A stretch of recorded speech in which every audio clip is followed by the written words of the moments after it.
Hello and welcome to a quick unboxing and an overview of the Apeman H45 trail camera.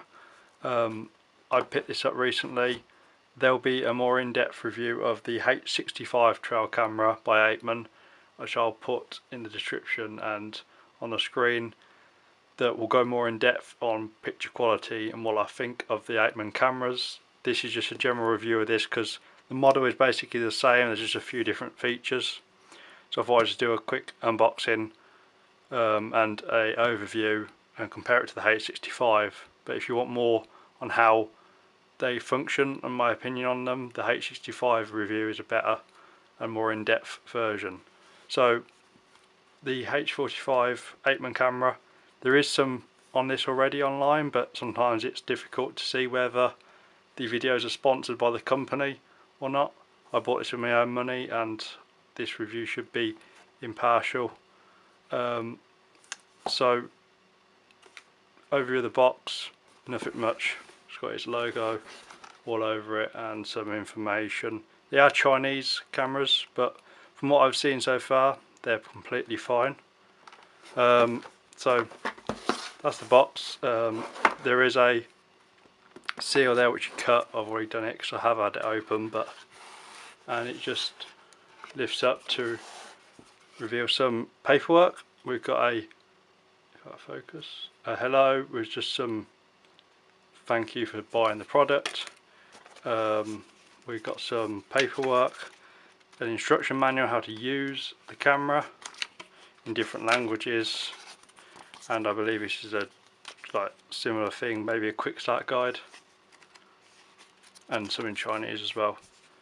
So there's plenty of documentation. Within the box, the camera itself is in a plastic bag. So remove the plastic and we can see that the camera itself, and it has this blue film on it. We remove this as it will leave a blue filter over the camera, and it's protecting the screens and the sensor at the bottom. So initially you look at the camera and there's two glass on the side. Open it up, there's another sticker there, just get rid of that. And so you have the screen here and the battery compartment is behind this cover, which is very difficult to remove. I just use a knife or something similar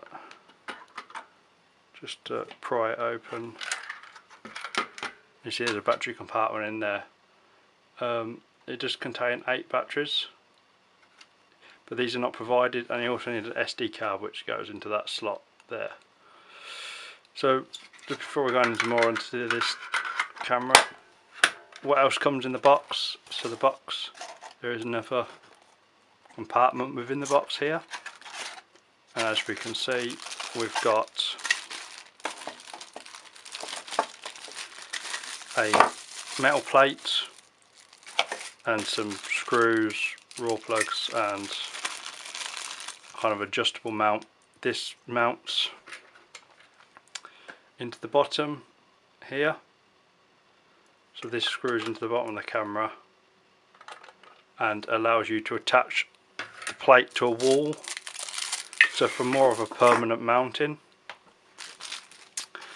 But we also have a micro USB cable, which, if you want to connect the actual camera and not take the SD card out, which is up to you, whatever way you want to do it. And last but not least is a strap to harness to trees or posts or anything you don't want to screw into really. It's a decent length.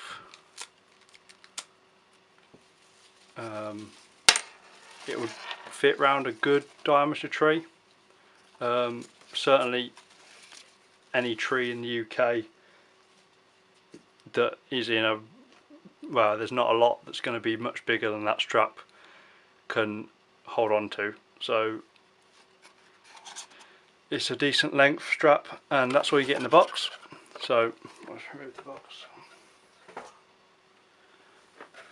and bring the camera back.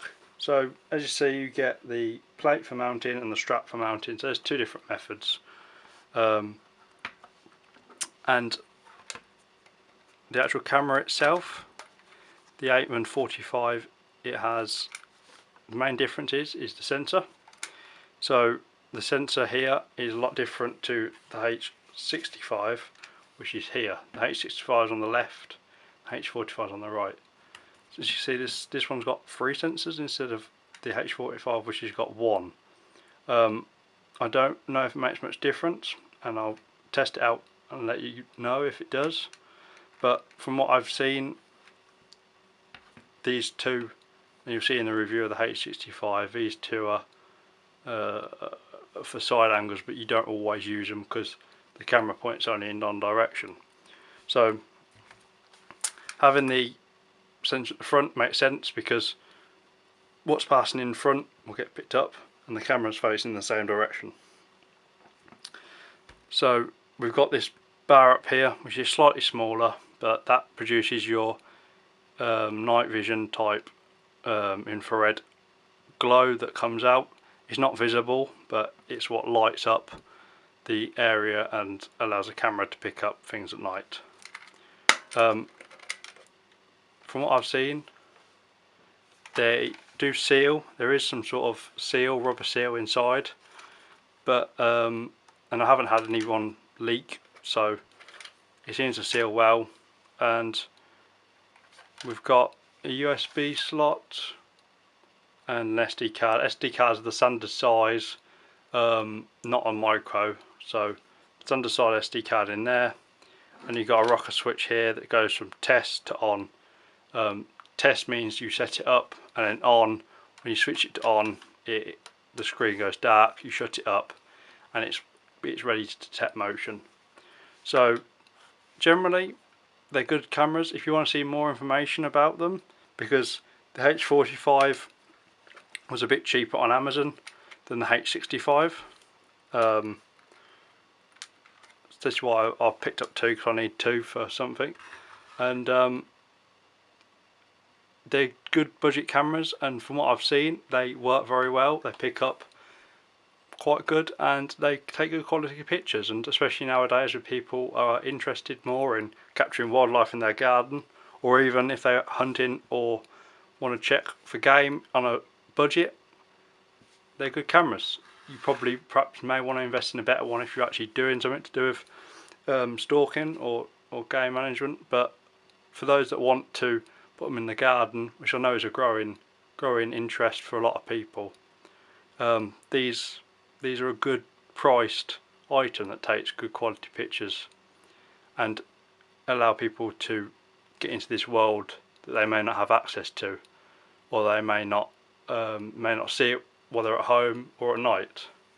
So they're good for the average home user. If you're more professional, you may look at investing in a higher quality system, especially if you're using it a lot. But generally, the H45 is the cheaper one out of than the H65, and it's a good camera. So I'm going to go into more depth in the H65 review, but that's just a quick unboxing and review, and just the difference is mainly the sensor between the H45 and H65. Okay, thank you very much for watching, and I'll see you next time.